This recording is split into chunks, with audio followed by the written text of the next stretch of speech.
Welcome, everyone, to the official first event of the Great Smoke 2025. As always, I am here with my trusted right hand, the man they call the GOAT, Alex Zavella, and special guest in the house tonight, the man, the myth, the legend himself, Steve Saka. There he is. Looks like you're growing out the beard. Yeah, I'm not seeing the live video on Facebook, guys. I tried to share it, and all it shows is the live now banner. So I obviously screwed the. You know what's weird, Steve? Do you see it's doing it to me? But like, if you click the profile picture where it has the live around it, it goes to the live. Does it? It's very odd. Yeah, it's very odd. But it's not like showing the. Yeah, that's new. I mean, that's new Facebook. Weird. It says we're live everywhere, but it's for those who haven't figured it out yet. Our TGS release, special release, which we will talk in depth about from Steve Saka, it's on sale right now. Yeah, you better hurry up. There's 120. Go to the website. Already, so go buy. Go get them. Steve's going to talk in depth about this cigar. I'm about to light one up. Here's the packaging. Here's the packaging. A really elaborate packaging. It's quite amazing. Well, you know what? That packaging is a staple of the Great Smoke. It's a staple of the Great Smoke. This was the original packaging of the first TGS release by Dunbarton Tobacco and Trust back in 2021. And Steve, you have been the only manufacturer since 2021 now that has produced a TGS release every year. And we're going to talk a little bit more about this. But we have to. The reason why the packaging is so just low key, because man, I can't keep coming up with new shit like every. It's too much. This is a very pretty wrapper, which we will talk about. You know what's really special about that packaging? Something that's like just amazing. The twine isn't tied too tight. Well, we won't have to see those posts this year. I think the theories of the twine, also the shrink wrap that you had. It was the shrink wrap. That's what we discovered in the end. Yeah, it was really the shrink wrap. It was the first time I'd ever had the factory package cigars like that with twine around it. And they normally shrink wrap their bundles. And it's when they shrink wrapped it that the shrink wrap pushed the twine into the bundle. So we learned something. Now, before we go into the cigar and that kind of stuff, because Steve really wrote a dissertation, if you haven't read it. It really was a dissertation. A couple things before everybody starts wigging out is, look, you go to the Great Smoke website and you can enter the TGS store. Now, what I would recommend, if you have a virtual or live ticket, go to your Smoke In account, log in right there. Now, under your account menu options, and if you're on mobile, your account menu options, once you click that account button at the top, will be a little pink bar above your circle with your initials or your avatar in there. When you click the menu options, you will find a Great Smoke button. Click there. You will see your reference ID there, but you also will see a link that says click here, and it'll take you right to the store. Click on the DD product, and everybody should be able to get in. If someone else bought your ticket, we sent out an email to everybody who had TGS tickets. If someone else has bought your ticket, you need to get your reference ID from the person who bought your ticket to enter the TGS store. So, that being said, we're going to conclude. We got Steve on. We're going to hit two birds with one stone. So we had the end of Saka Claus. Claus, not claw. I said Saka Claus. We had the end of Saka Claus. Saka Claus. Another banner year, and I'm not going to lie. Steve and I talked about this. With as big as Summer of Saka was, and we threw in Sakaween just for fun.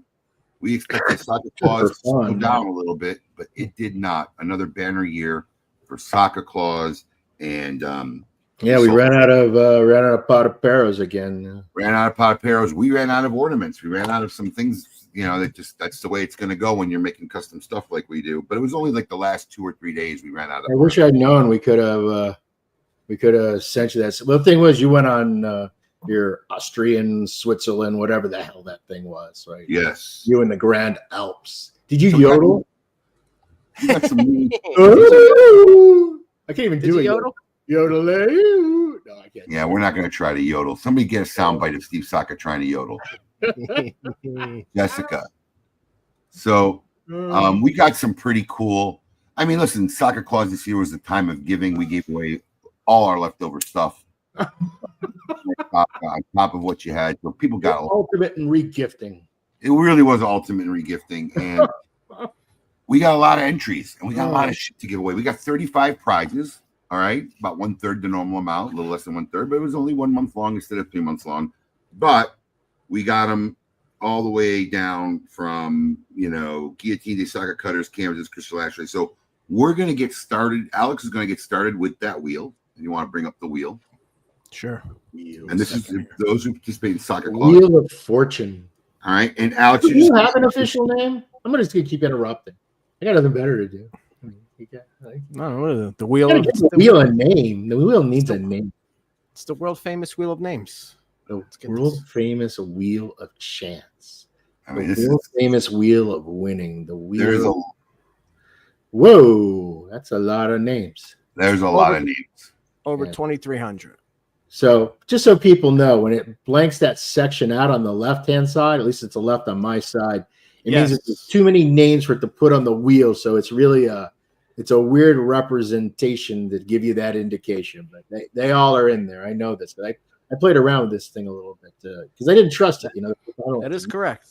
No, it's the wheel of names is solid, man. Solid. It's amazing that it, knock on wood, it still doesn't cost us anything to use.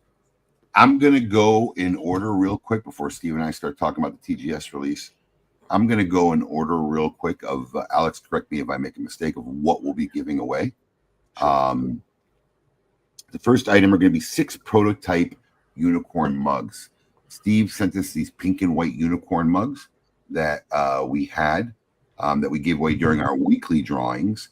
And there are 6 of these puppies that we're going to be giving away. And then from there, we're going to go on to 6 of these thermal tumblers. Now, these are pretty cool. This is the official Happy Holidays Saka Claus on that side. And, of course, we have the Grinchy St. I'm going to get a care package post drawing, and I'm going to get one of those? Yes, you are. We have extra of these. Awesome. What do you think of that unicorn prototype mug? Like, hate, dislike, I know there's one flaw with it. It needs to be fixed. It's very unique looking, so I think the medallion needs to be darker. The hue of the bill on the medallion ended up a little light, so we'll correct. That's why we do prototypes, so we can test. So then we're going to go to 6 of these. Then we're going to go to 6 of these XI Perfect Cutters, which are pretty cool. We got these XI Perfect Cutters right here. We're going to go 6 of these. Are going to be right after that. All right, Saka Claus Holiday Cutter. And then we got the typical 4 crystal ashtrays, 6 signed canvases, 3 Guillotina de Saka cutters. If you don't have one of these by now, it's a shock, but 3 lucky people are going to win one tonight. Then we have a whole 7-count box. This is a $700 prize right here. Brulee Blue Unicorns. Whole 7-count box of Brulee Black. 1 golden mega Saka Squash, and these are rarely given out. I think Steve said there's like less than a half a dozen that have been given out. Yeah, most of them have been given out through you, actually. So 1 golden mega Saka Squash. And then, of course, the 2025 Saka Claus Yeti cooler. It's a pretty badass cooler. I was trying to see if we had any images of this shit, but no, we do not. Yes, you're from Florida. There you go. Bro. It's Florida would think that a cooler for Christmas makes sense. Look at that. Back on the broadcast. We got There squatches. There you go. And we got coolers. All right. So Alex is going to start the wheel, giving them away. So let me make sure there's 6 winners of one, 6 winners of another, then 4, then I lost track. Listen, I'll just name them off, and Alex will he'll announce when he's going to the next one. So the first one are the 6 prototype mugs. Now I'm going to light this cigar up. First question I was asked, is the L. We know the 28 is some numerical blend, but is there significance to the L of the DTX L28? Yeah, it just stands for Liga. Liga. That's what was my guess, but I didn't want to go. So I'm looking at this wrapper. Yeah. And you made a big post talking about this wrapper. Actually, you made I don't know if you said it just with me personally or was in your dissertation. I have so much data going on in my head. But you kind of made a comparison to this wrapper to like that of the Pargus 150, which That was just with you on the phone. I was trying to look. The wrapper's a little delicate. Like it's, it was 2 years old when I selected it. It's 10 years further in the future. It's 12 years. So, when you look at most cigars, it isn't quite as pretty a wrapper. It's got that aged look to it. It's got that kind of duskiness to it. Does that make any sense?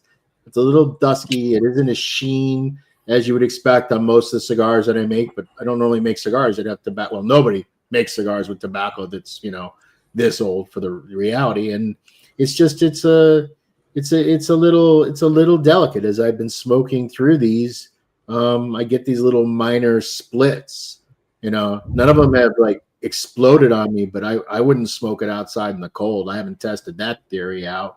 I know if I smoke it too fast, it escalates the problem, but it's it's made out of tobaccos that are all a decade plus old. So it's a very smooth, mellow, mild. It's a very different style of cigar. And because of the age of the materials, you got to be a little more careful with it. And anyone that, out there that smoke vintage cigars that have been around for a while, that are made out of lighter materials. We're not talking about, you got your, your Ligas and your Mickey Ritas from 10 years ago. They're a little bit more fussy. And I just wanted consumers to know that going into it, that this is part of the deal. And it's, could have slapped a new wrapper. And in fact, you and I were talking about it. I'm going to actually re-etcho some of these and put a newer wrapper on it. But I didn't want to for the TGS release. I didn't want to taint what made it so unique. You know what I mean? Yeah. Like everything on the cigar, in the cigar, outside the cigar binder is all very vintage materials, very well aged. And of course, when I slap a new wrapper on it, it's gonna, even if it's gonna be the same tobacco variety, it's gonna change the flavor up. And it would have taken away from the buttery smoothness of it. Now, Alex has lit one up. I lit one up. This is both our first take at this cigar. I'm going to take them. First off, this wrapper is really not as... it's still a sexy looking wrapper. No, I know that. But I'm just saying, if you're going to compare it to, like Mickey Rita Blacks, or if you're going to compare it to... some of the other wrappers that I use, it's definitely got that kind of little bit more matte, little bit more dusky kind of appearance to it compared to what I normally do. Compared to other cigar companies, well, other cigar companies do all sorts of stuff that I just think is atrocious.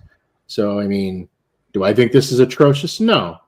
But I also have to think that the people that are going to buy it are probably Dunbarton people for the most part. And I always it's really important to me to always set the table with what's being served so that the consumer doesn't buy it. Look, they're buying it blind already, right? They have no clue what it tastes like. So I try my best to give them a very accurate description of what the cigar is, what they should expect, what is the strength level, what are the basic flavor profiles, and in this case, the wrapper's a little bit more matte because of the age. It just is. So I'm just going to say the wrapper's a bit more matte. It's a little bit more fragile. If you live in Minnesota, don't smoke this outside in your garage unless you got it jammed up. This is not a cigar you're going to have to dry box. This is a cigar that's going to be perfectly fine. This is a cigar that you're going to want to kind of sip and savor, not a cigar that you're going to want to power through. She's burning actually like really, really good. It's a great cigar, but just trying to frame it correctly. That's all I'm trying to do.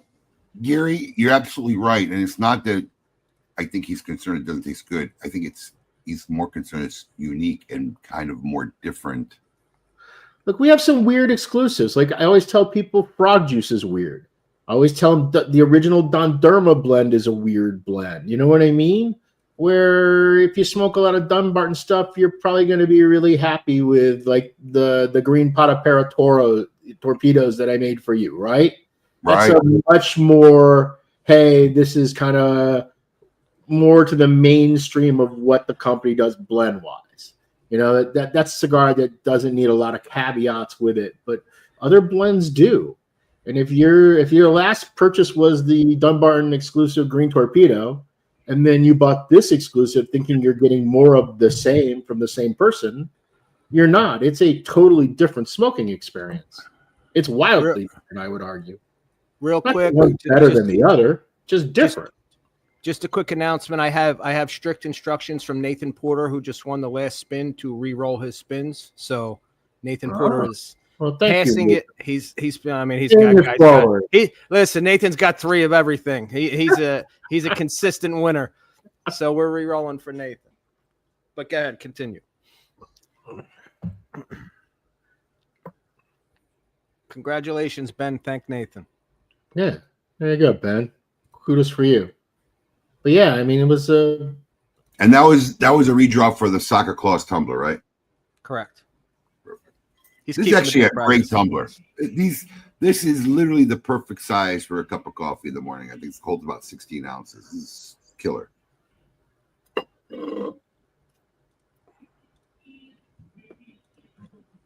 Am I filling the dead time, Abe, or are you hosting this thing? I'm trying to understand what's going on right now. I'm sorry. Say it again, buddy.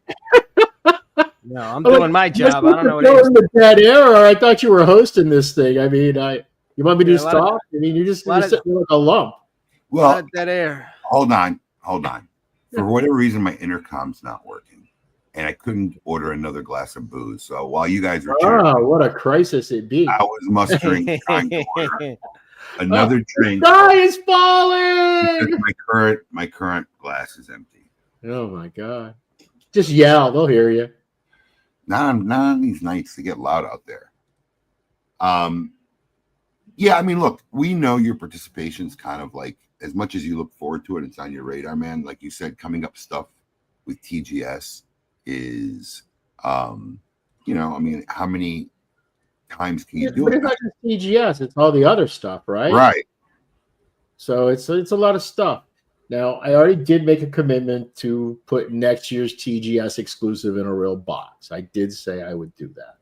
It's the 20th anniversary. We're going to have a lot of kind of special releases for our 20 years of doing the Great Smoke. It's really, really hard to believe. And I think Steve has been in every one, other than maybe 1 or 2 years of hiatus. Yeah, there were a couple of years I didn't go, maybe 3 or 4 along the way.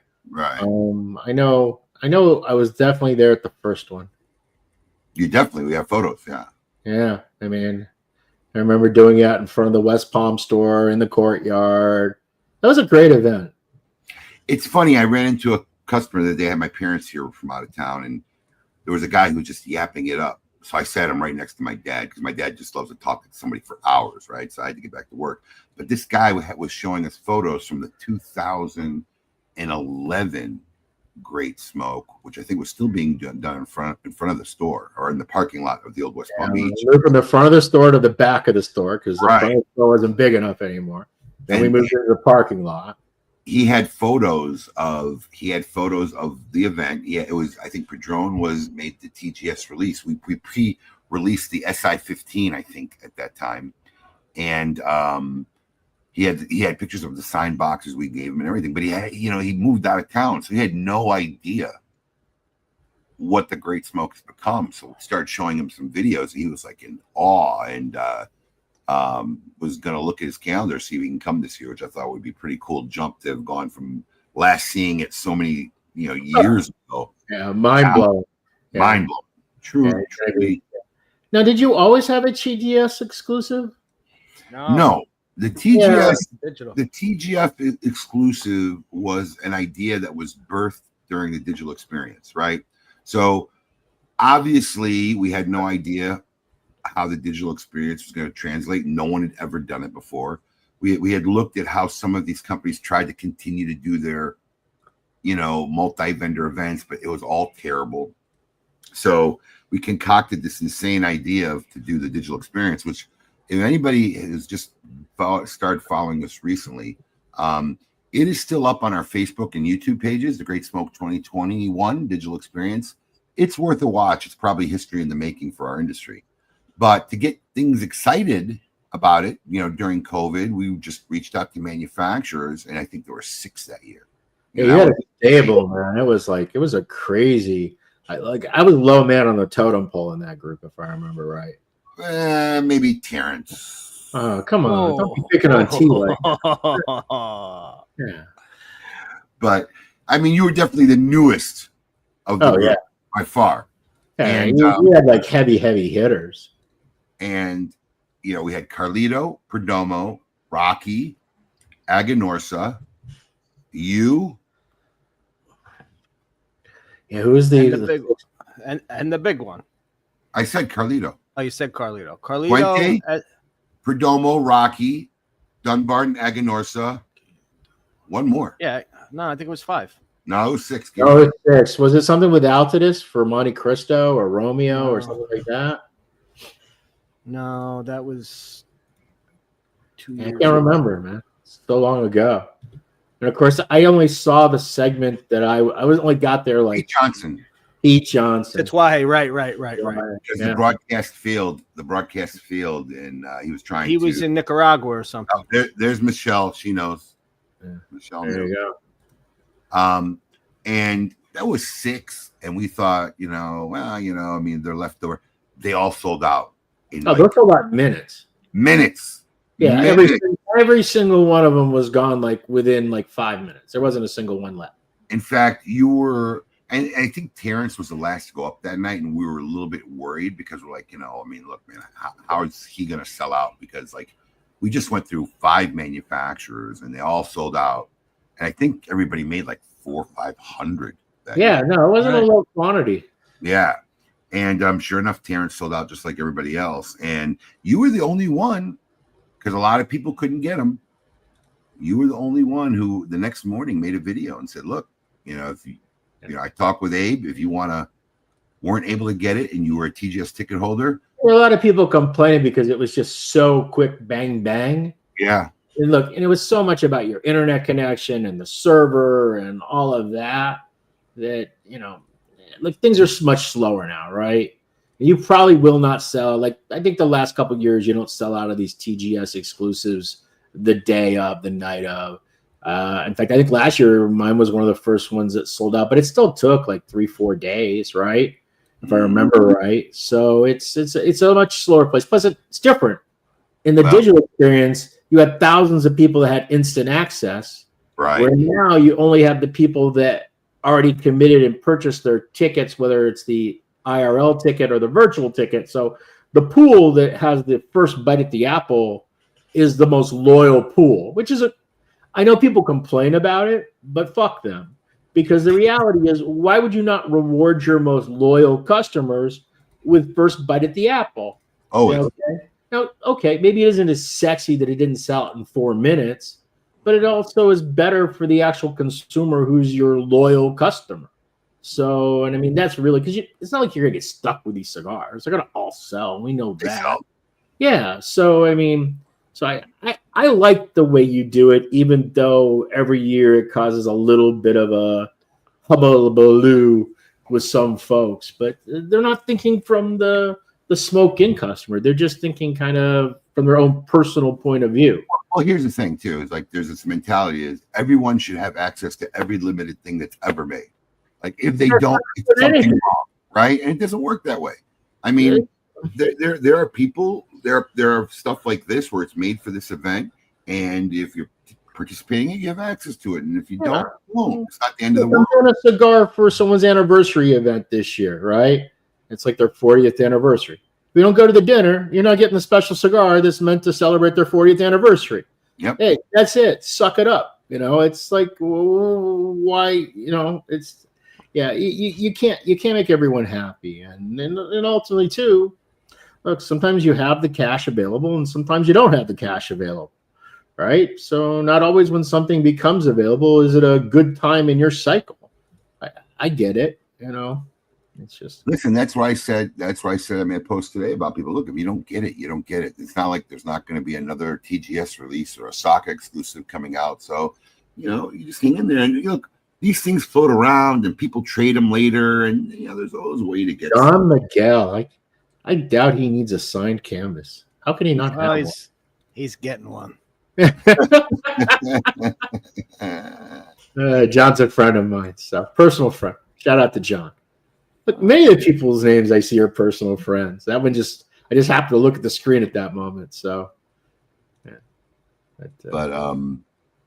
So they went, and the difference was back then is look, when we did these drops, it was during the broadcast. Right. So all 2,000 ticket holders were watching it when we showed the product and made it go live. There are a percentage of people attending the Great Smoke who aren't even conscious of this process. That's correct. That there are. The other thing too is even during like the process, when you have everyone live, even if they're never going to buy it, they still log in to see it, which is sucking up bandwidth and server time, which interferes with the people that are actually trying to complete the purchase. True. So, I mean, no, the way you do it now, it's a little more mellow, it's a little more easygoing, not quite as much of a frenzy, but it's much better for the customer, in my opinion. Which, in the end, that is the important part, right? Absolutely. And I come from men's psychology. Look, if you're doing an event like ours, 20 years, really big event, whatever, to have something special by Dunbarton, by Rocky, by anybody who's gracious. Yeah, who's the list of victims this year? It's you. It's Knuckle Sandwich with Guy Fieri and Eric Espinosa, and Rocky, which I'm kind of excited. Rocky and I kind of did this little project. It's called Renaissance Joust.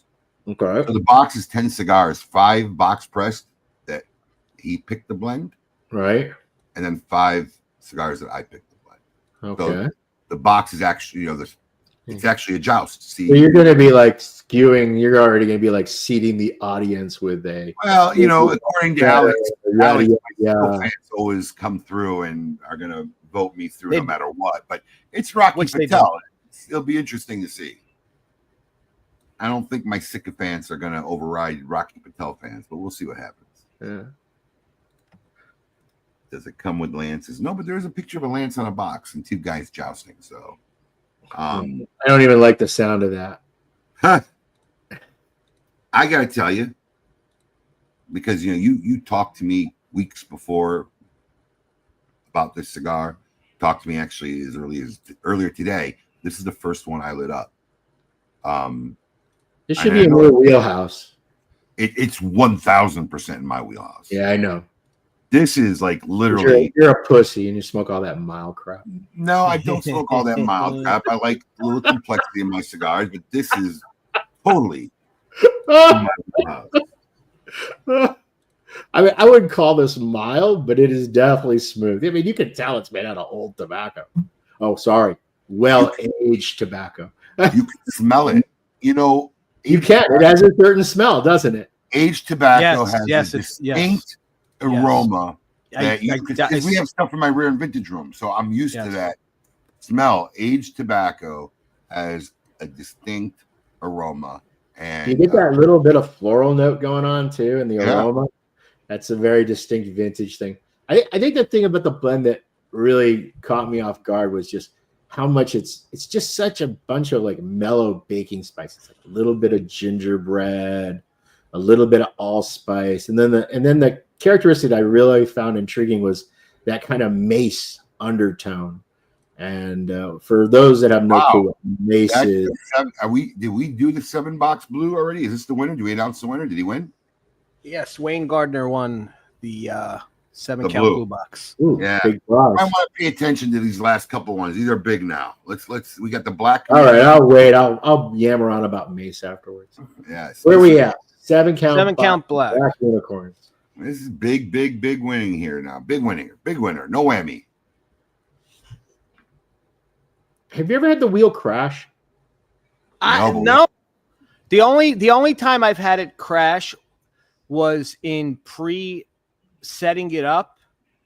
If I tried to put too many names in it once. Normally I'll do like 500 at a time, which isn't that bad when you have 2,300. But when you have like 11,000 for Summer of Saka, it takes a long fucking time to put 11,000 names on the wheel of 500 in a clip.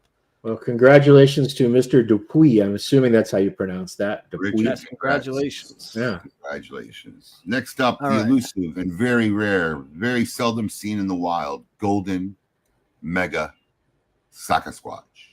I always wonder what people do with those things. It's so Scarface. So Jeremy Smith. Congratulations. Wow.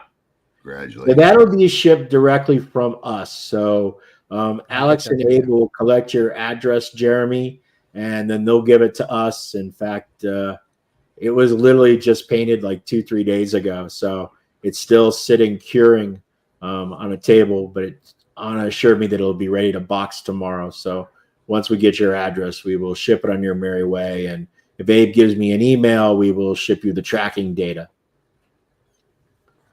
I will All right. we get it to you. Last, the Yeti, the 2025 official Saka Claus Yeti. This is actually a really beautiful piece. This color came out great. I think whoever wins this gonna love the crap out of it. There she is. Let's see who won this gorgeous Yeti, which I'm sure will be put to good use. You should have put the Grinch one on it with your head. I think we did not. Richard Dumas. Ah. Wait, the French are racking up here. Depuis, Dumas. Wait, what's going on, man?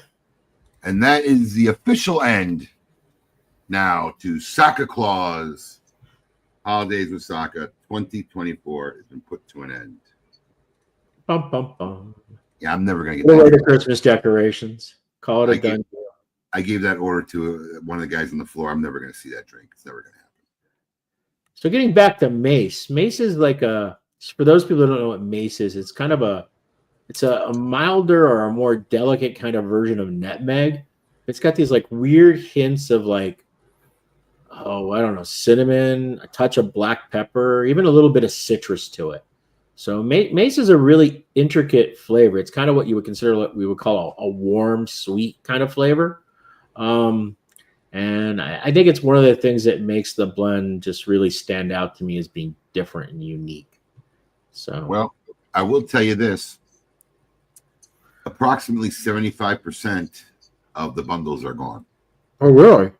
Yeah, we're in the first 30 minutes and pretty close to 75. And it could be 72 in the math. I'm just looking at it, but almost 75% of all these bundles are gone. So I'm predicting sometime tomorrow morning.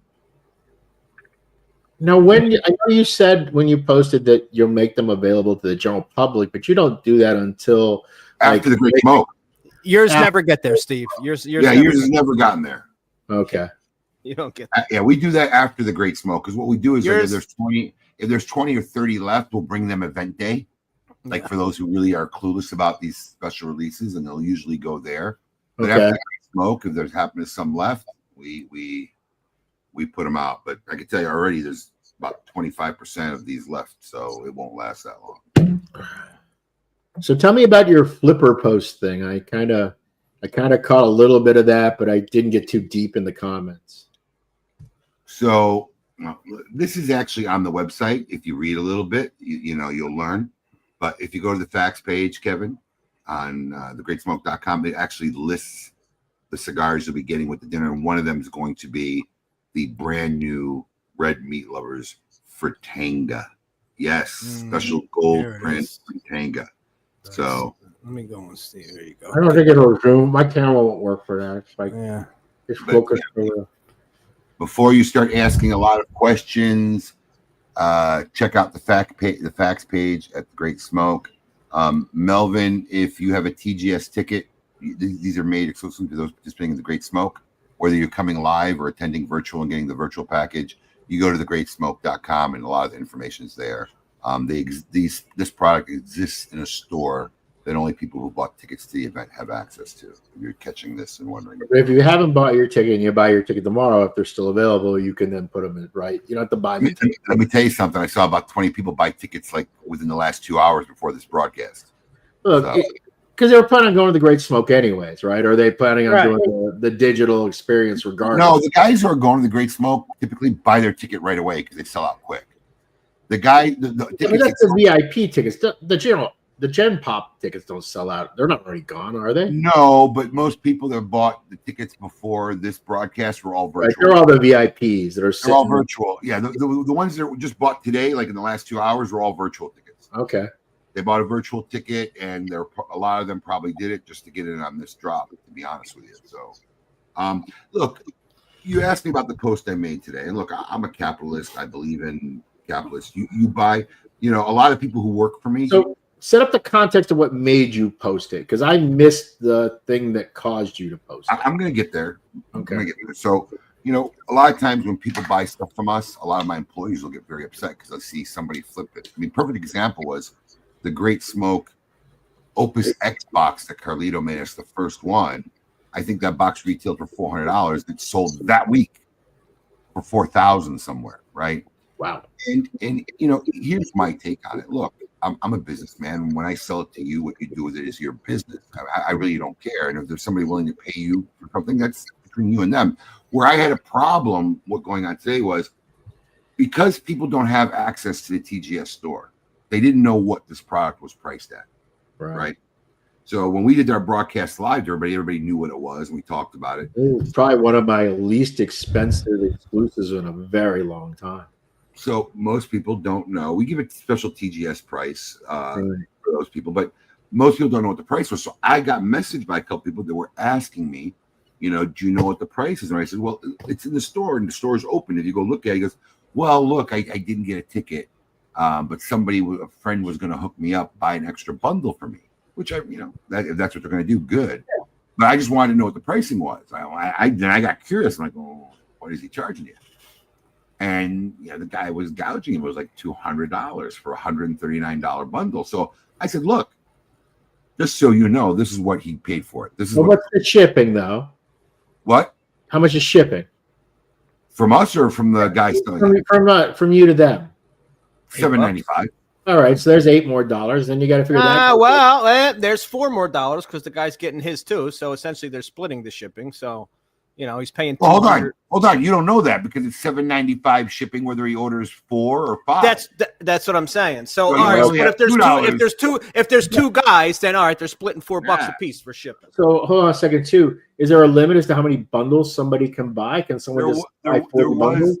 There was a limit set in place. I think it's set to 10. Okay. And after this fiasco, we tried to bump it down for 4. Did we change it, Alex, or not? No. We were when you get this late in the game, you don't want to fuck with coding. No, I got it. We didn't fuck with the coding. It was already set to 10. I know some retailers will buy these exclusives, not just this exclusive, but they'll buy other exclusives because they have like some good customers in their shop and they just use it as a, hey, here you go. You're a great customer. I bought this. I paid full retail for it, but I want you to know that I appreciate you. So I see retailers do that all the time, particularly with a lot of my exclusives, because most of the people that I make exclusives for, they tend to like one another. You know what I mean? We've had that. Actually, I've reached out to manufacturers who bought online and say, why didn't you just call me? Yeah. And they'll just buy online without even bothering us. But here's my problem that bothered me. Let me just finish this thought. The problem that really bothered me was the people that I were talking to were under the intention that there was a friend hooking them up, doing them a favor. And that's not what the case was because they had no idea what the price was. So I just made the post putting out there, whether you're able to get in the store or not, this is the price. So at least go in knowing that, hey, if someone's going to make $50, $60, $70, $80 on you, and that's something you're willing to pay, that's fine. Yeah. But don't go in there thinking, hey, I got a cool guy who's hooking me up. He's going to give me a bundle, sell it to me, not realizing the guy's making a profit on you. So that was my big beef for the post because, we're not here to control what somebody does with the product after they buy it from us. Right. I just was worried about people who really didn't know the pricing. Now that the pricing's out there, buyer beware. You can figure it out. No, it's $140 a bundle, and if you decide to pay a premium of $50 or $60, then that's on you. Yeah. I mean, look, I paid extra for concert tickets because I wanted better seats. Yeah, we've all paid extra for different shit over our lives because we really wanted it. Yeah. But if some guy's my friend making me think he's hooking me up and getting me concert tickets, I find out he made $1,000 on me. You're right. He's you're almost paying for his bundle. Yeah. At that point. And the other thing is too, Steve, is look, and this is the way I looked at it too, right? So the TGS package is $180. Okay. And how many cigars does that come with?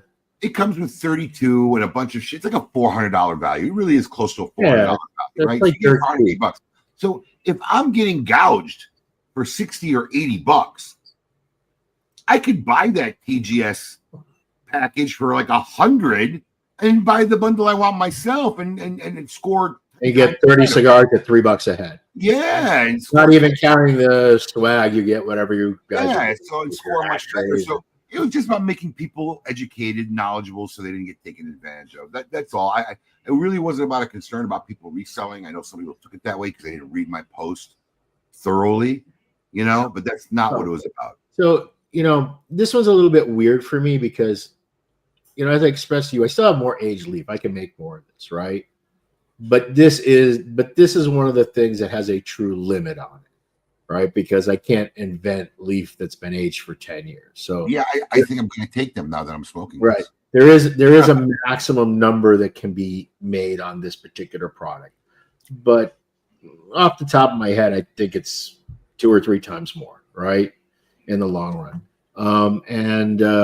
but I've always had this position with flippers because I always saw what happened with like Pete at Tatuaje and a few other companies, how the flipper thing got really super crazy. Look, I had that experience when I was at Drew with Liga Bravada. It was really aggravating that you deliver a box of feral flying pigs that you were basically making $1.87 a cigar on, and some flipper that just happened to walk the store at the right moment, had room on their credit card, instantly was making like hundreds of dollars of profit, right?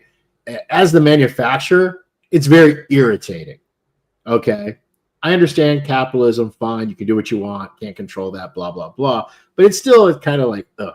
So I've always had this position that with most people, I always tell them, don't be careful. Because if I see something that's being like done that to, I'll just make more of that shit. You know what I mean? I will just ruin your day. Because I don't make any money on that flip. Okay, there's no profit for me in it. I have no reason to protect you, the flipper. It's also one of the reasons why I don't put limited edition on things. I always put limited production. I always leave it a little open-ended for me to come back and say, yeah, I'm making more of this shit. People want it, and if they're willing to pay for it, and I can make it consistently, and I can make it the same quality. It's my job to put cigars in a box. So somebody that, ends up paying, like, I see some people like scrambling for like old Todos Las Dias. If you find them, great, consider it a win, but I would not pay crazy money for that because the only thing preventing me from making more Todos Las Dias is I just have to make less of another cigar. Okay. So I always tell people be a little cautious because you might find yourself burned in that scenario. Well, I'll be honest. My problem is the whole philosophy of the flipper. Because anytime you say something about a flipper, they immediately turn into Warren Buffett and want to lecture you on how it's capitalism and it's the free market. But they don't want to engage in the other side of the free market, right? And what keeps the free market free is free criticism. So sure, you're free to do whatever you want with your product, but we're also free to criticize your choice. That's the other side of the free market. And I was commenting to our dear friend, of course, flipper extraordinaire, Vince Benetti, the example I gave him is be a known flipper and walk into an authorized Rolex dealer and see if you get sold a watch. You're going to get shown the door. We kind of like, there's nothing really we can do about flippers, but like you said, it does nothing for the brand. It does nothing for anybody but yourself, which is fine. If that's what you want to do, that's great. There's a little bit of a flip side argument to that. And look, I've never had a link conversation with Pete about it, but there is a certain cachet about, hey, pork tenderloin selling for $2,000 a bundle after the fact. You know what I mean? It does let you kind of like pump it up a little. Like, yeah, my cigars were so great that people are going to pay $2,000 for this. So. But ego does not get, and I'm not saying Pete has an ego, so don't twist my words here. But that kind of little whatever that might give you mentally does not deposit in your bank account. It just doesn't. It doesn't help your employees. It doesn't help your company. It doesn't help in a big way. It's a fleeting moment. And the other thing that I always worry about is, look, where you mentioned Rolex, COVID things got crazy with Rolexes, and I had 2 Rolexes. I didn't flip them. They were ones that I had owned for years, and the prices got so stupid, I wasn't wearing them. So I sold them back. I didn't sell them directly to consumer because I didn't even like the prices they were going for. I didn't have the stomach for it because it made me so queasy. So I actually sold them for less than I could have gotten for them to other dealers, right? Because I didn't even want to be involved in the ugliness of the transaction. Right. Some poor son of a bitch was going to literally pay 4 or 5 times more for something that I had bought 7, 8 years ago that I wasn't wearing. You know what I mean? To now fast forward where here we are today, other than a few models, if you wait and you got a good relationship with your AD, you can pretty much get, you want a Rolex sub, you can get one, you can get this, you can get that, and you pay regular retail price. So I tell you what, one of the things that I adore and love about our deposit system is it killed the flippers. Yes. The second we started taking deposits for limited production items, there was no need for flippers because yes, you had a 2-week window. Anybody who wanted it was able to get it. So it killed that whole secondary market when we do that. Yeah, I agree. I love the pre-purchase. In fact we got one coming up between us. Can I talk about it? Yeah, sure. Okay. Good. So, want me to talk about my failure first, or you want to talk about the? Well, you could talk about the failure first because I want people to know how hard you've been working because we're both looking to make something really special, and this is like now being put off 2nd year because Steve is not happy. Yeah, I'm not. I've been trying to work. Look, I owe Abe a replacement exclusive brand for Red Meat Lovers going nationwide, and when Red Meat Lovers went nationwide, I told him that I would make him a brand, and I've been now tinkering with blends for close to 2 years, and there's just nothing that I feel is unique enough or good enough that I'm happy enough with to actually release as a whole. Because look, when it originally releases, it's going to release as one size. But I don't want to release one size. I want to have the other sizes done for the greater future. And the name is Kill Dalton. That is the name of the brand. And so there's a sample that I thought I was happy with that I'm not happy with. And I had a few batches of these samples who thought he was happy with. He's not happy. So I told him earlier, I'm like, Abe, I don't think I'm going to hit this November drop on Kill Dalton. I'm running out of time here. If I get lucky in the next like 8 weeks, but if the last 2 years is any indication, I'm not going to get lucky. I seldom do. So I threw up the idea of doing something different. You go ahead and pitch that. So we're bringing MQ2 back, pre-order. So, MQ2 was kind of a last minute fill drop, because, Till Dawn didn't happen, but I love it. I got a pack right here. I smoke sitting on my desk, one of the last packs, and it's going to come back. It's going to come back. We're going to take pre-orders probably sometime in April, March or April, but stay tuned. So it won't be limited like last time. It won't run out. You'll have 2 weeks to secure your deposit. It'll be something like $30 to secure your box. And look, I'm going to say this because I say this every time we do this. Because the last thing we want and to do every time the final product gets here. Right. To answer Gary Brooks sold the Republic. He said, what's behind? What's in that box? McAllen 18, my friend. Do we get more than one? I might take one home. We have 3. Shit. I'm taking one home. Fuck. Actually, you know what I'm going to do? Because I know nobody's watching this, but I'm going to take one home and see if anybody notices. They won't. We'll see. We'll see. So we're gonna do the green torpedo, the Potapero blend in the torpedo. It sold out so quickly, and everybody. I mean, I don't know that everybody loved it, but I didn't see much negative other than the twine controversy. But I've gotten at least 50 PMs, if not more, of people asking me if there's still one around. Can they still get it? We get emails regularly. So this is going to be good. It'll be like a 2-week window. Put your deposit down. I'm going to tell people this. Like I said, when we get this product, the last thing we want to do is chase people down. Okay. Because it will probably drop in November. Right time of year, holidays are coming up. if you're worried, what you do is every month you buy yourself a $30 gift card, a $20 gift card. By the time that thing drops around, you already got it paid for. You can use your gift cards to pay it off, and it's done. The only thing you did ask is you asked if I'd put it in a box, and I told you that's going to add to the cost, and you said they'll suck it up. So blame Abe for the box. Hold on. Who said he'd suck it? What did I say? Oh, they didn't hear that part. I said it was going to cost more, and you said that you still wanted it in a box. And that you would eat some of the cost of the box. You did say. Yeah. I did because I listen. This to me, this cigar was box worthy. I wanted it was, but again, it was that last minute filler kind of thing, and I kind of want to keep the brown paper more up. I don't do any more exclusives really in bundles for the most part anywhere. Right. I mean, TGS is about the only one. The only thing we do in a bundle, I got something that we're doing for an anniversary dinner that'll be in a little bundle, but that's just for the people at the dinner. I've got, and then we got the Umbagogs and the bronze backs. So, all the exclusives at this point have been elevated to be, because look, they're expensive cigars, right? All these cigars are $14 to $20 cigars, and it deserves a box. Jason, let me explain to you. There's a reason why a lot of these big guys don't copy what we do. They see it. They don't. There's a lot of programming that goes into building this little thing we thought of. Hey, what a great idea. And most backends aren't open source to create it. So to do that would cause more headache than not. It's just going to have to be, hey, put your deposit down. When it rises, pay the balance, get your product. There's a lot of we got so much custom coding on our site. It's ridiculous.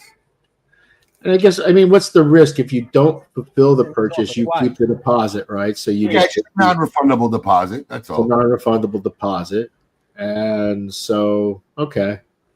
So what you would really hope is you'd love for everyone to not fulfill, and you keep their $30. Not really. Yeah. All right. It's nice, but what's the percentage that you get that don't fulfill? Because look, you place a purchase in March, deposit, and then you get to November and maybe your economic situation is the same, or maybe you just totally forget about it and the email address you used doesn't work anymore, so you don't even get notified. You're like, I buy shit all the time, and you know how I know that I bought it is when it shows up in a box, and I open the box up like, oh yeah, I bought this. Like I ordered a camera tripod, this special tripod thing back in October. It literally showed up yesterday. When I opened the box, I'm like, I forgot I even ordered this, man. It's taken them 4 fucking months. I'd say it's probably around 10% or 10% or less. Yeah. Perfection. Your green screen's calling it. What do you say, Abe? Just if you rough guess it, about 10%? Don't come back somewhere around 6 to 8. Yeah, a little less than 10%. But what that does is, for you guys that missed, that's your opportunity. That's your benefit. Look, and that's where they're coming from. It's not extras that we held; it's people didn't pick theirs. Right, because we make the order plus a little extra for the physical stores. And look, and here's the rationale really behind all this, right? Because look, doing what we did, building the custom coding, the software for you to have a deposit and pay the balance, all this stuff really alleviated a lot of problems for consumers. You didn't have to jump on, wait for a certain time, crash, see if you can get it. You could easily get what you want. But we're basing our production numbers on those deposits. So we got 200-300 people who all of a sudden flake out. So you got to have some skin in the game, and that's it. Otherwise, it becomes chaos. So they put a $30 deposit down. If they got to walk away, they walk away with it. We sell it to the people who didn't get a chance. Because every time we do one of these, believe it or not, Steve, there are guys who become Dunbarton fans by the time this product drops that weren't around. When we weren't taking deposits, and we always tell them, because we'll get tons of emails, hang tight, whatever's left will be available on this and this date. And then eventually it all goes. Yeah. So, it's kind of interesting. We as a company have never taken deposits on exclusives, which is really unusual because most companies do. I've only been asked to do it by one company. Yeah, but you're a big customer. We do exclusives for some small brick and mortars, right? But I've been doing exclusives for a long time, and I'm gonna be honest with you. The big company that asks me now to do it didn't used to do it, but something happened. I don't know, something happened about 2 or 3 years ago, and so It now probably happened with another customer, and they just set up corporate policy. This is what now they want half up front, which we don't care. It doesn't make a difference to me, but yeah. Look, it's typical with manufacturers though. Like if you're a brand owner and you're a small batch brand owner, the factory almost always will demand 50% of the money up front and then 50% before the remaining balance before they'll ship it. That's even on your core production, right? Even on the core stuff, they'll do that. Yeah, we don't do that because I've got such a good ongoing relationship with everybody that they know I'm good for the cash, so it's not a problem. But look, it helps too that I supply so much of the leaf because that's one of the big cost items, right? So I've got skin in the game, right? They got more of my money than I have than they have at risk, right? So 95, just so people understand, because you're talking about like you think everybody's understanding what you're saying, but 95, maybe even more of percent of the people or companies in your situation do not buy their own tobacco. No. Just so you know, most of these guys who operate, who have factories, make stuff for them, go to a factory, they select out what tobacco they have and pick what they have out of their inventories. Yeah, but they are not putting up their own money for future production. The investment. That's why I'm so broke right now. I know. I was fucking with Steve the other day. He told me he's broke. I said, bro, you ain't broke. You're cash poor. There's a big fucking difference. I've been there. I know what that means. You're far from broke. You're cash poor. I mean, it's just, look, it's, it's this time of year. Did you see my Festivus video? No. Oh, Alex. Oh, we got to play him that Festivus video. I'm going to get it. I'll get it. You getting it? Yeah, I'll get it. I just want to get the excerpt of All right. Good. Steve, I got a side note question. Off topic, but you made me think of it because when you said mace, and I figured flavors, we kind of share our watch nerdery, but you're a big fragrance guy too. You're a big cologne nerd. Yeah. What are some of your everydays, like your go-tos? Yeah, one of my favorites is a niche house that is not as expensive as some of the others. It's a company called Mancera. Mancera makes really, really super high quality stuff. I mean, it's not cheap. I mean, it's not designer fragrance, that 40 to 100 a bottle price. It tends to, you buy it at discount, like Joma's Shop or someplace. You get it for it's a good one for 140 to 180 is the typical price you find it for. But they have a lot of really good fragrances. I highly recommend Mancera. And then I really like a brand called Xerjoff. Xerjoff makes a lot of Xerjoffs. They make a lot of really good stuff. But I like some cheapies too. Like I like some of those Middle Eastern fragrances, like from Latafa and Zamaya, and you can get those like dirt cheap, like literally like $28 to $40 a bottle. What I would recommend to anyone that wants to get into this, and one of the things that I like about the fragrance thing is it's so similar to my tobacco nerdery because it's all about aromas and fragrance and can you pick out all these little individual notes. So oddly enough, it kind of correlates. And what I recommend to consumers is don't ever blind buy anything. What you need to do is there's a ton of sites out there that do what they call splits, SPLITS, or decants. And what they'll do is they'll pull a small sample, 2 milliliters, 5 milliliters, 10 milliliters is a big decant. You know what I mean? And you get, you overpay for them, but you get a $400 fragrance for $12 to sample.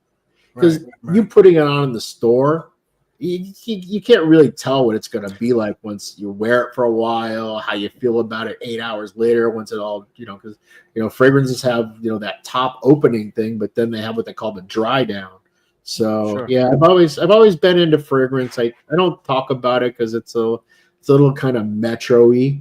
Look, I stink of cigars, so anything to help mask it a little bit is good business to me. Yeah, no, good. I don't like Creed. I like the way their fragrances smell, but they don't have any longevity to them. They don't project well. Another big brand that's really expensive that makes a lot of good stuff is Louis Vuitton. Again, a lot of their stuff smells great, but you can't tell that you put it on an hour later, and if you're paying that kind of money for the stuff, you don't want it. But there's a lot of good brands out there. Killian's is a good perfume house. Lumari is a really interesting one.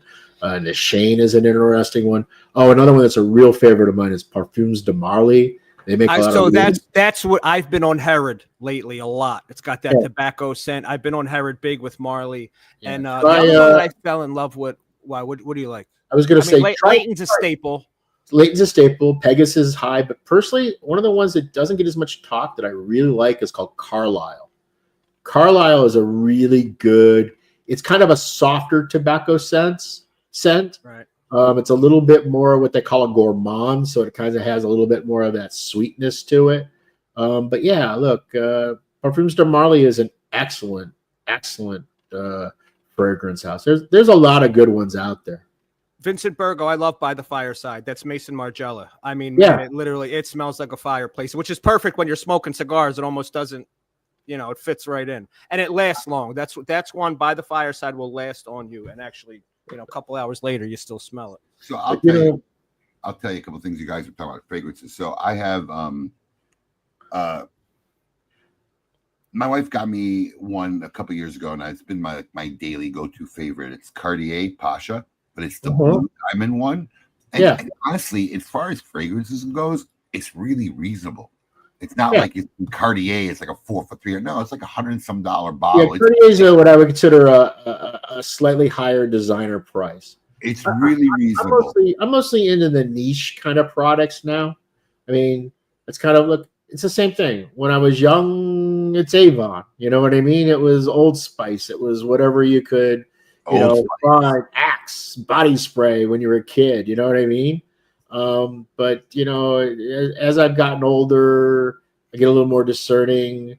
Like I like ouds, and a lot of people don't like ouds because they can be really powerful. Some ouds. Oud is hit or miss, right? It's way too much. It's something that's really elegant and. Well, here's another big difference with ouds. When you buy ouds in a cheaper perfume with oud in it, it's almost always synthetic. It's not real oud, because real oud is really, really expensive. Yeah, Tom Fords are incredibly popular. I love oud for greatness. Oud for greatness. Yeah, very familiar with that one. Of Tom Ford oud, one of the variations of oud for his 80th birthday. It was like a $450 bottle or whatever. He ended up bringing it down. He doesn't use cologne. He gifted it to me. Let me tell you something. When I put that oud on, whatever, everywhere I go, people smell it in the room. Who is that? Whatever. That is probably distinctive. It's distinctive. Yes, and that Tom Ford version is. So, like one of my favorite Tom Fords is that it's called Casa Azura. It's a summer fragrance. Now that's the other thing, because I live in a place where we have like really distinct seasons. So there's like warm weather scents, and then there's more that are more the fall winter kind of thing, and like literally like 90% of the audience going, what the fuck is going on here? Right. I got to tell you though, for a designer, I still think Versace makes great. Yeah, sure. Versace good for. I mean, what Dylan Blue? Dylan is a staple. Yes, Dylan's a staple that I always have, and the Eros Energy is super citrusy that I really like. Versace designer brand, which I'm kind of the same way. Once you kind of get into it, you start going to the niche stuff. But Versace still makes really good stuff. But like I said, if you're gonna get into this, buy the splits, buy the decants, spend $100, and you will literally get like 6 to 10 to 15 different things to try out in very small quantities, enough for you to wear it a couple times, and then much cheaper. And then even when I find something in a decant I like, I will then buy a slightly larger decant before I'll commit to a bottle, because look, you can only have so many bottles, right? It gets a little absurd if you buy everything you like. So you got to kind of like rank these things. It's kind of like with cigars, right? You wish you could have them all, but you can't. So you got to figure out the ones that you like the best. And my wife does this thing that the designers do now. They send you like a little sample kit, like of 10 different fragrances. Well, a lot of them have them. They have like travel packs. They're smaller. Yeah. My wife gets this thing. It's got 10 or 12 in them from whatever company she likes. It's a whole YouTube universe. Just like we have all the cigar media blogger people that rate and rank and do all of this. They have the exact same thing for fragrances. Any niche, like you see it for the watches whole universe bourbon, of people that are right. into watches, whole universe of people that are into bourbons, and yeah, there's a YouTube, Facebook, Reddit group for everything. That's for sure. yeah, like talking about tobacco note fragrances. There's a really potent one from Mancera called Red Tobacco. Red Tobacco is a serious. I like that better than the Tom Ford tobacco scents. Really? Oh, Mancera, yeah, I see it. Yeah, Mancera, great company. Yeah, like Mancera, I would go with. What would I start with? Sea Drop Bosé, Intense, Silver Blue, Tonka Cola, Red Tobacco is a really good one from them. French Riviera is a really good one from them, but the Oud Vanilla is actually quite good. Oh, I wear cologne every day. It's part of my. See, I leave the bathroom me process Yeah, me too. I put on some sort of cologne every day too. every day. All right, 75 bundles are left. So that's all that's left on this. Alex, were you able to upload the clip? I thought you were doing it. No, I don't know how to upload it to StreamYard. I put it in the Dropbox for you. I texted. Oh, it well, to you. yeah. Oh, did you? I didn't. I was talking. But yeah, this was part of my grievances. Part of my grievances, if you haven't watched it, Alex, is a special episode every year on the 21st.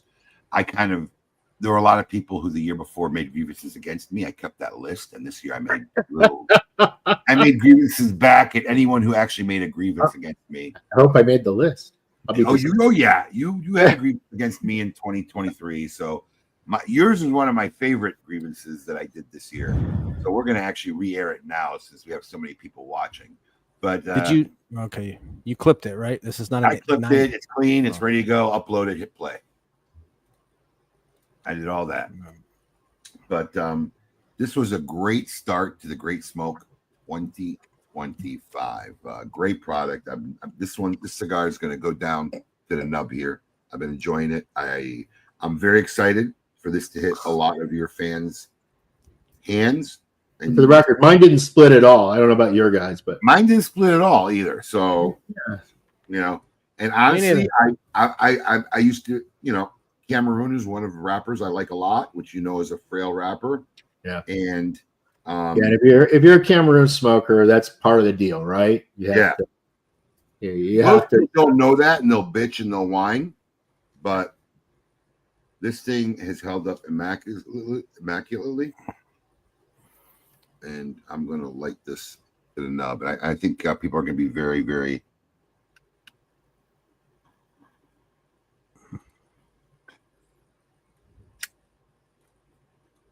Dead air. Somebody say something. Sorry, I was lighting my cigar.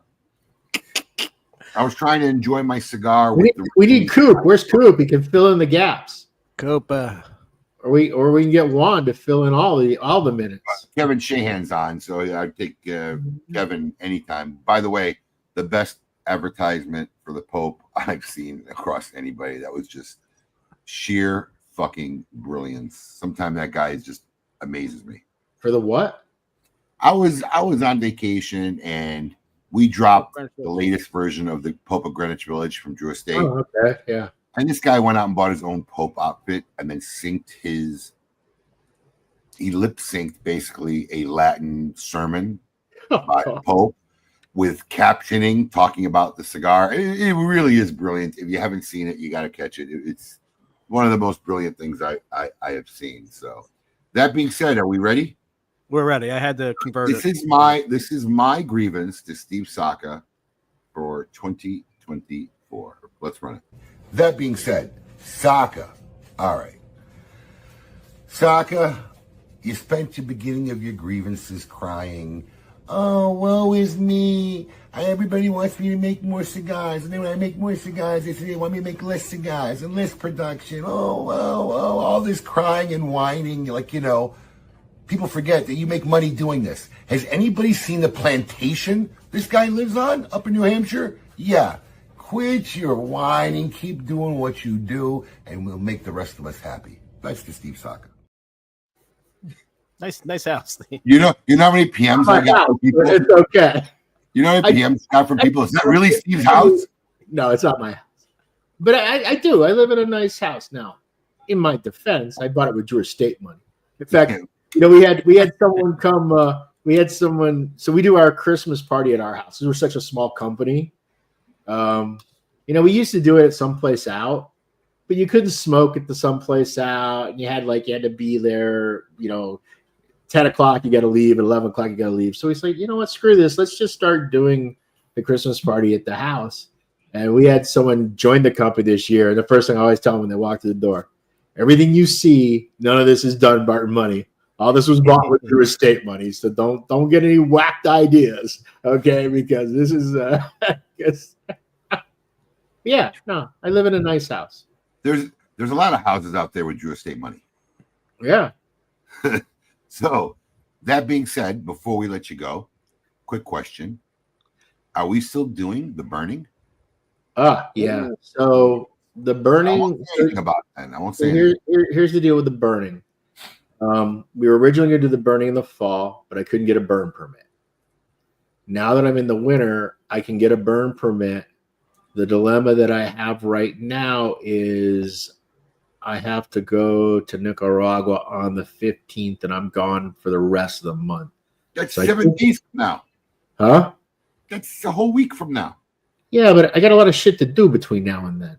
So I think we'll do the burning in February. All right. We'll do something like Valentine's Day, right? That's how romantic is that? Yeah. I actually like that. Yeah, something I don't. Yeah, we're not doing it on Valentine's Day. That's a bad plan. Okay, my wife doesn't care because we've been married 40 odd years. Your wife probably doesn't give a shit. I don't know. Does she? Does Brandy care about Valentine's Day anymore? I make this post every year because now it's a little different because it changed in the last 2 years. But for the first 17 years, the Great Smoke has always been the Saturday after Valentine's Day.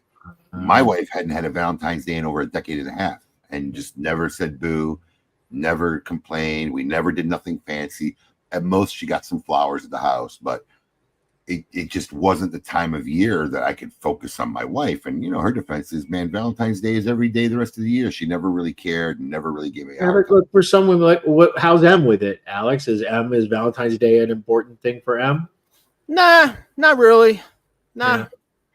We'll if nothing happens, it's really important when you're dating. I think it's really important when you're first married. You're kind of in that newlywed phase, but once you get a decade in, you got 2-3 kids. You're kind of kids and shit, right? Yeah, it's okay. Valentine's Day is almost more hassle to find out, to go get a reservation at a place that's impossible, to overpay, to have to do something on a Tuesday, Wednesday, Thursday night, whatever it may be.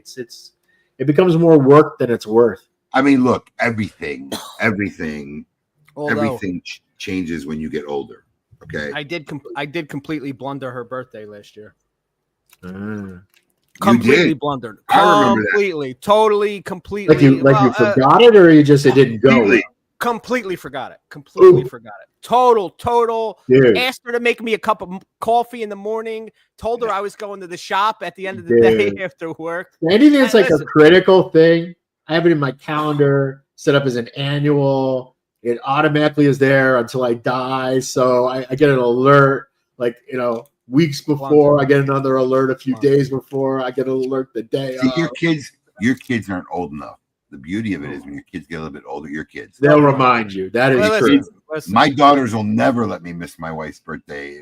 It's impossible. I know. Well, Marissa too she has your whole calendar. True. But listen, I made up for it. It cost me an engagement ring, so I made up for it.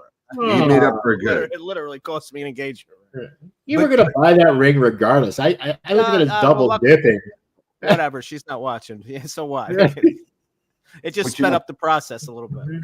But here's a funny story. You talk about how your perspective changes when you get older, right? So my wife, a couple of weeks ago, we're lying in bed in the morning, because in the morning usually we'll lie in bed and bullshit for a little bit if we're both up. And she gets this call, all right? And she gets this call where she doesn't recognize who's calling.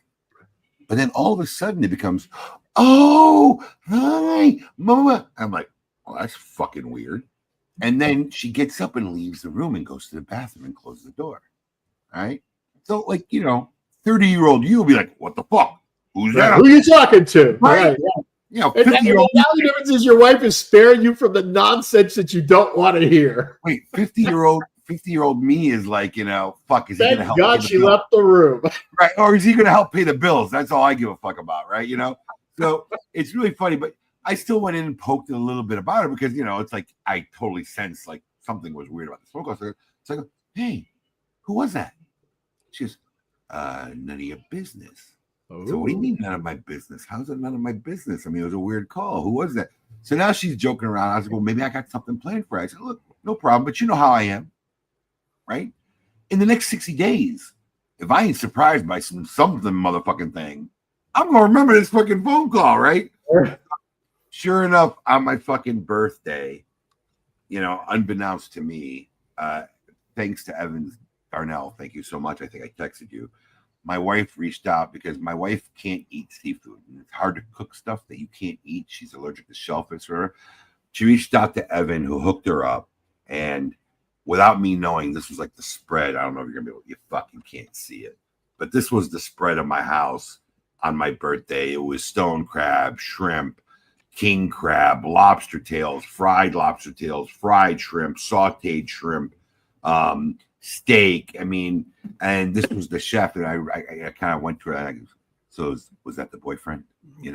But right? Because that was the guy. He was talking to. But 30 years ago, you make a big shit about that, right? It's like, no, it's like, you get too tired to give a shit about certain shit. I think that's what happens with Valentine's Day. You become, if you're really secure in your relationship, the Valentine's Day, the birthday, because the big picture is it's a lifelong thing. I mean, my wife says it all the time. We got our whole lives, man. It's Valentine's Day. It's not that big of a deal. And her perspective is awesome. I'm blessed. I'm really lucky. I got a wife that makes, I mean, look, I say it to her. I say it to everybody. They're all a little bit crazy. They're all going to run you ragged. But at the end of the day, I'm not trading my wife for anybody. She's awesome. With that caveat. Right. What was that? And with that caveat, we should close out. What are you going to say? It's going to be wiser than that. Yeah, it's the truth, man. It's all downhill from here. Yeah, somebody once said, look, no matter what your problems are in life, I guarantee you, if you get everybody in a big circle, you throw all your fucking problems in the middle, and you see everybody's fucking problems, you fucking grab your problems and fucking run as fast as you can. Yeah? That's the way it is. Enjoy life. Enjoy life. Take it what you can. Anyway, Steve, big thanks to you, my friend. I deeply appreciate you taking time on your Wednesday night, not only to be the first event of the Great Smoke 2025 and our drop of it's become a tradition now. This is like the third year in a row that I'm the first. Down to 64 bundles. So we're down to 64 bundles. So this will be gone sometime tomorrow for sure, but we appreciate it. We look forward to you doing a TGS release every year until you're dead. So, put it on your fucking calendar. Dead. Yeah, that's a great idea, man. That's a great idea. I came up with a batshit crazy idea today. I saw that. That's right. That's right. So dying to talk about it. Oh my God. It's actually one more final it's so unbelievably genius that I even amazed myself. It was an extra good bit of brainwave in the poopathon this morning. I'm like, oh yeah, that's an idea. Sometimes where the best ideas happen. That's an idea. And for those of you who stuck around till the end, a little teaser for you guys. All right. So there's really two groups that I'm most active in. I belong to like 100, but obviously Smoke and Social, our own private Facebook group. If you're not part of it and you're watching this broadcast, trust me, Smoke and Social, go look it up on Facebook. In fact, Steve once said it's probably one of the best groups out there. Really? I think the day you made that post, we had like over 80 people sign up that day to get in our Smoke and Social Facebook group. But the other one that I'm very strongly and active in is the Saka Squatch Facebook group, due to our relationship with Steve and Dunbarton Tobacco. That's not really me. That's them. I don't admin or own the Saka Squatch group. That's something that the group of consumers started on their own, and they manage it. They do everything. I'm an occasional visitor, really. But if you're part of that group, right? Last year we did a very special thing. We made an official smoke. I'm going to take off my fucking virtual shit so I can. I'm waiting to see what's behind him. There you go. The same shit every day. So why is yours so flaky and mine's so much more clear? Alex is so much more crisp here. Why is yours so wacky? What do you mean, my picture? Your green screen. Yours is like really super. You're like fading in. Alex is not using a green screen. Oh. No. Oh. But Abe doesn't fix the fade. He just I just do it as it is. Yeah, he Anyways, it. For those who are part of the Saka Squatch Facebook group that we're on, this was a limited edition. We only made so many of these. They're all gone. This was an official coin, Dunbarton Tobacco to a Saka Squatch member. Okay. King Squatch smoking. Guys got these last year. We dropped this in January. And of course, this is January, and you're going to get a sneak peek. And if you want to know how to get this year's coin, pay attention. If you're not part of the Saka Squatch Facebook group, check it out. But we have probably this is a sexy coin, right? This is this year's Saka Squatch group member coin. This is the Brulee Blue. Yeah, this is really pretty. This is the Brulee Blue color. All right.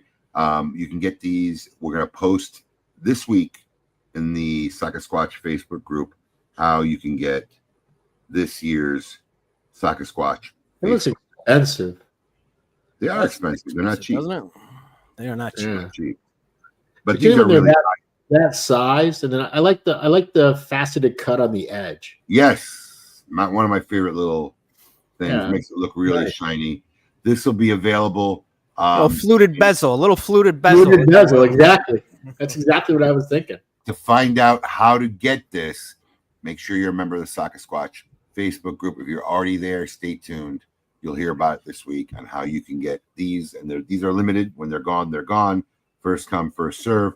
But this is the 2025 version of the Saka Squatch Facebook group. And I'm telling you, it's kind of a little upgrade, huh? I mean, this kind of came out really, really nice. Yeah. So the gold shows off the fluted bezel so much better. Yeah, it does. This is cool. It'll be in there. Other than that, Steve, thank you so much. Another killer coin too. Well, I wasn't going to talk about that, but you want me to talk about that now? Might as well. Why not? Wow. You do have it on your desk. How many people are watching this now? 12 people? No, it's like 71. Yeah. I'm still here. They're still So, look, Chris Duque is an ambassador to this industry. He's ambassador at Dunbarton Tobacco and Trust. He's longtime friends with Steve. In fact, we're very close with him. In fact, one of my wives and I, our plan is to renew our 20-year anniversary, to renew our vows in Hawaii. And Chris has offered to do the services for us. So we love this guy. And Steve had given me the heads up about this kind of a project, I think 2 years ago. You started talking about it. Obviously talked to Chris, and I was hoping to do it last year. I couldn't squeeze it in. So when we found out it was actually coming to fruition, I reached out to Chris personally. I reached out to Steve, and I think they're going to be dropping in March, I believe you said. Yeah, and look, it's going to depend on the cigars are long done. The bands are right now in transit from the Netherlands to Nicaragua, so the bands are done. So it's really a question of the boxes. And I'll be in Nika, so I'll look at those in about a week or so and see where we stand with those. But I'm hoping that we're going to get them in the February container, which means we will be dropping them in March. So there's no way we were going to let this very special consumer tribute cigar from Steve, especially to our dear friend Chris, happen without really making something special. So for anybody who orders the Year of the Duque from Smoke Inn while supplies last, and I think we're going to have enough for every box that we get in. I got to hold the other coin up so you can see the massiveness of this, right? Yeah, I was going to say that because it's a big. This is a coin that you will get. It's a dinner plate. I mean, this is the coin that you will get for the Year of the Duque. Now, this is a very cool side, right? I'm trying to get it right in the camera. This is a very cool side, all right? Way big coin. But my favorite part is this side right here. The tribute to our brother, Chris Duque. Look at that. That's awesome. Right? There he is. That's one of his famous pictures, giving the hang loose sign with the Saka Squatch beanie on it, the Year of the Duque. All right. This will come with every box of the Year of the Duque cigars for our brother Chris Duque. So super cool. Only It's from awesome. only Yeah. from okay. Super cool. Excellent. Yeah, I'm pumped, and the size of this thing is just massive. People are look at That had to be really pricey. that. You know, there's no way I wasn't gonna give my brother the proper tribute. So that's gonna be really cool. And I think anybody who's in this culture who loves your product, and there's no way you can be a fan of Dunbarton Tobacco and Trust without knowing this man. Yeah. So Yeah. Chris is a friend, but he's a self-appointed ambassador. I mean, he has been right from the beginning, and he's always really supported the company. And he shares a lot of photos, and he answers consumer questions. And the other thing that's really cool is, most of the people that do that tend to be assholes. So Chris is a rather rare breed. You know what I mean? I can't think of. There's very few people that are as universally beloved as Chris, and he's universally beloved for a reason.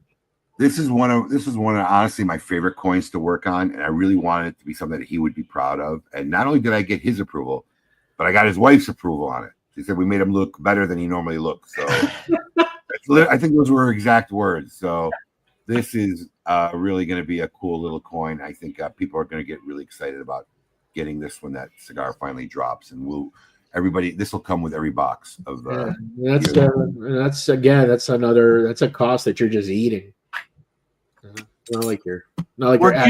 We're givers here at Smoke Inn. We like to give.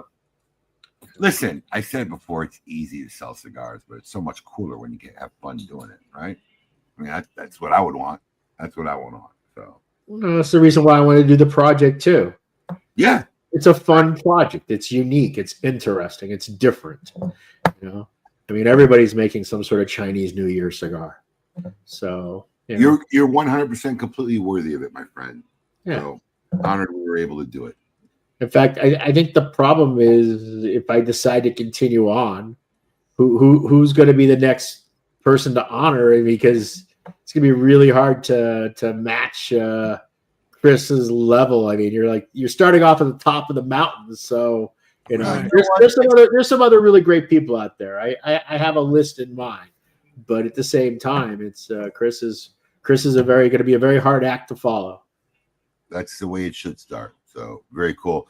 And I think that's pretty much all the little tweaks and surprises we got. We are back in a great smoke sense, right? We got KMA Saturday, but we are back. I think it's 2 weeks from now. Let me get you the exact date. It's February 5th, 7 p.m.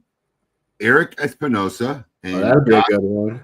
And God willing, nothing changes in his schedule. Guy Fieri will be here to talk about the TGS release from Knuckle Sandwich. That's an upgrade over this one. Good God. Knuckle Sandwich cigars. So, well, I mean, you actually showed up. We'll see what happens on February 5th.